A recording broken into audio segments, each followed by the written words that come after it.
What's going on, everybody? I'm Chris, and today we are going to be checking out one of my favorite solos to show people, Let It Be by, I think they're called the Beatles, but it like has an A in it. I don't know, maybe I'm wrong. But this is one of my favorites because it gets you using tons of techniques that you're going to find in just about any other rock guitar solo. And the whole thing isn't too fast and it's not too technically difficult to play, so it makes for a great introduction to those techniques. We're going to be doing bends, pre-bends, slides, double stops, there's grace notes, all sorts of stuff. So what we're going to do first is zoom in on the guitar fretboard, and we're going to break it down one piece at a time, really slow. And then there's going to be a play-along section where you can play along with me doing it at half speed, 3/4 speed, and then finally full speed. So let's check it out. Alright, so the first phrase in the solo is a pickup before the first actual downbeat of the section. What we're doing is a double stop here, so that is just a term for any time you're playing two notes on adjacent strings. That's going to be a bar with your first finger across fret 5 on the D and G strings. And this is a grace note, so what that means is it's not getting any full rhythm or counting. We're hitting it first, but then immediately doing the next move, which is a hammer-on with our third finger onto the 7th fret of the D string, while we let that 5 on the G string continue to ring out.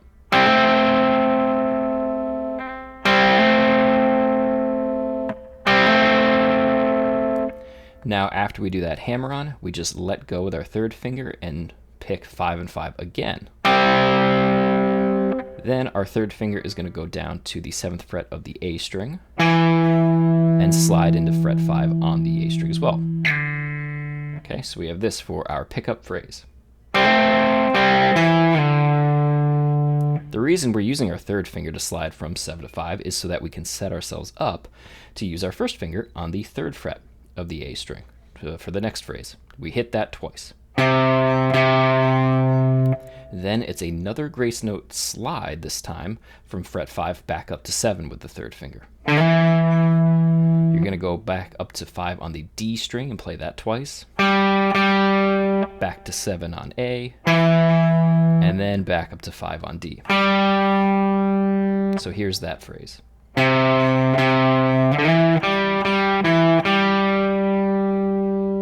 Quick note about vibrato. Anytime there's a long or extended note in the solo, I'm going to try to go for the vibrato. Probably going to be doing it more when I'm showing you this slowly because playing the notes slower, and so you just have that instinct to do it. But if you listen to the record, George Harrison has a pretty fast vibrato, and that's really apparent on some of the later higher notes that he hangs on for a while. So be listening for that. Anyway, we come out of that lick playing 5 on the D string again. And now you're going to do a hammer-on onto 7 on the D string with your third finger. And then up to fret 5 with the first finger on G. Now I just want to do a quick detour in just talking about this 3-note grouping where we're going 5, 7, 5.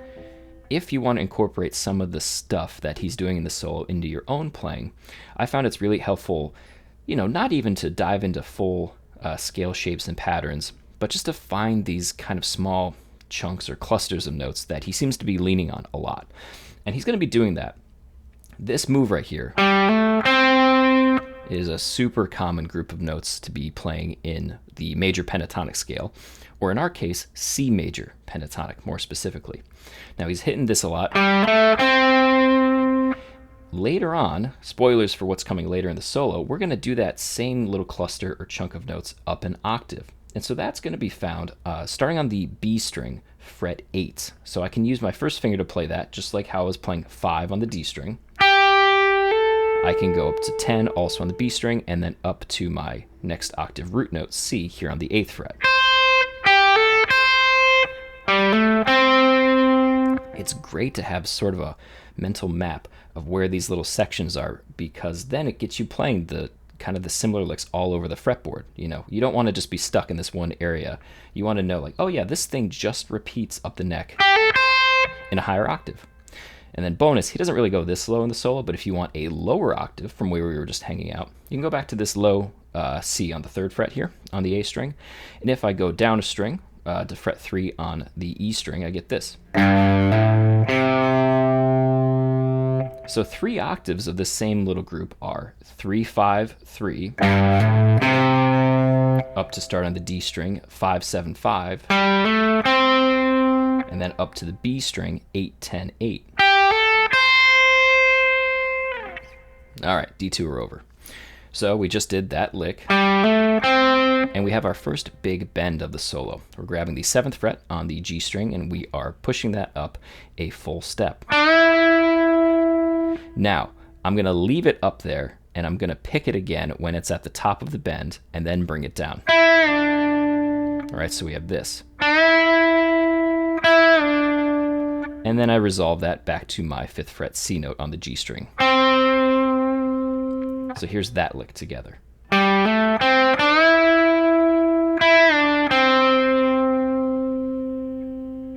Now we get into some slides. So our next phrase starts with a grace note slide from fret 7 on the G, using our 3rd finger, up 2 frets to 9. Okay, super common to do this. Remember, grace notes, they don't get any rhythm, so you just go right up there. And then that puts our 2nd finger right in place to grab fret 8 on the top string. Now you can pick that. I think that's how George Harrison plays it. Pick, pick. If you do any kind of hybrid picking, I like to do it a lot. It's a really great one to do a little hybrid pick using your ring finger on your picking hand here. Kind of countryfies it just a little bit. Then we are going to return to fret 9 on the G string and do a non-grace note slide back. So each note gets a rhythm. It gets half a beat because they're 8th notes. Then we're in place to use our 1st finger to play 5 on G, back to 7G, and then we have a very cool bendy lick here. This is a, again, country-ish thing, almost emulating a pedal steel type thing. We are bending fret 7 on the G again, whole step. You're gonna keep holding on to that. 1st finger goes up to fret 5 on the high E. You go back to 7G, you're still pushing it up, pick it, and then bring it down. A little bit tricky because you're multitasking a little bit here. Here it is again.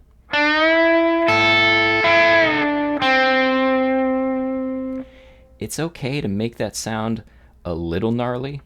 He really leans into the release of the bend there. You can hear it on the record. It sounds okay with those 2 notes rubbing up against each other just for that little moment there. Out of that, we go to 5th fret, of course, on the G string, because that's our C note root. The phrasing is really good in the solo because he's continuously going back and ending his ideas on that root note so they feel complete and ready to start a new one. So we have this. I'm going to go back to doing our grace note slide into fret 9.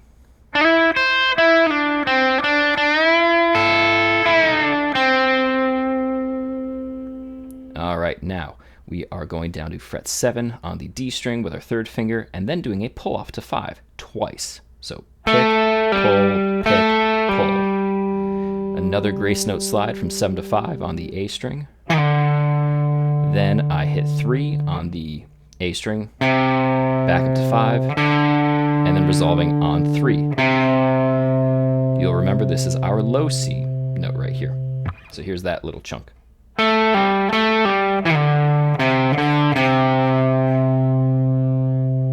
Next phrase, would you look at that? Starts with 5, 7, 5 again, starting on the D string.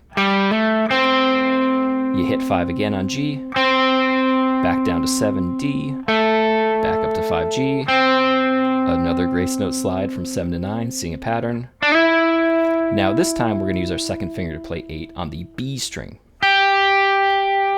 And then he's going to repeat that move twice. There's 2 ways you can fret that for those next 2. You can either keep using your 3rd finger and 2nd finger, or you could swap out that for your 2nd and 1st. Reason for that is our next note after that slide is going to be 10 on the B string, so that sets yourself up perfectly just to have the finger there. It's not so fast that you have to do that, so if you want to just keep using your 3rd and 2nd, you absolutely can. There's just a little bit of a stretch between the 2nd and the 3rd finger right there. So we have just gone up to fret 10. Now this is another held note, so there's some vibrato on that. And we are doing this move again, but up the octave like I was saying before. We're starting on 8B and go. Look at that. See? Happens the whole solo. Another big hero bend, this time on 10 on the high E string. Okay, you pick it up like you did before. You pick it again at the top and release it.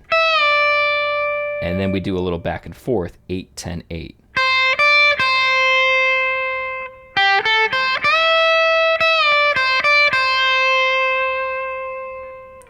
Okay, so here's where things get real fun. We do a pretty big jump, coming from fret 8 here with our first finger, moving our third finger up to fret 15 on the high E, and another big whole step bend. Now you'll hear that I'm not just going and then killing it, and I'm not going straight up and down. He pushes it up fairly dramatically, and then does a kind of slow release on it. So you want to play around with that.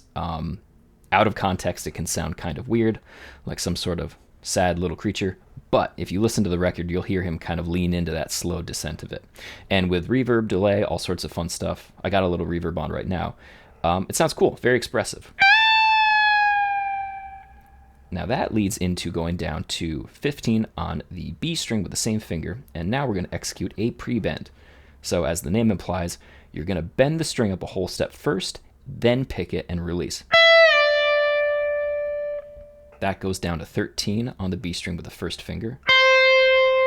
That's the same C note that we were playing before on fret 8. So just another place to play the same C note. Backtracking a little bit, here it is from the pre-bend. If you want to hear what that sounds like without the pre-bend, you want to make sure you're getting that accurate.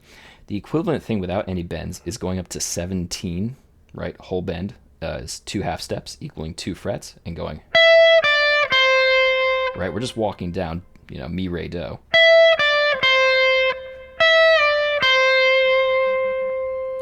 Then he goes back up to 15 on the B string.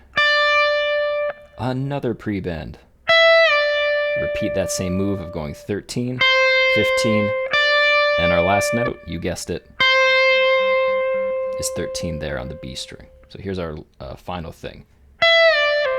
Sorry, I shouldn't have done a pull off there.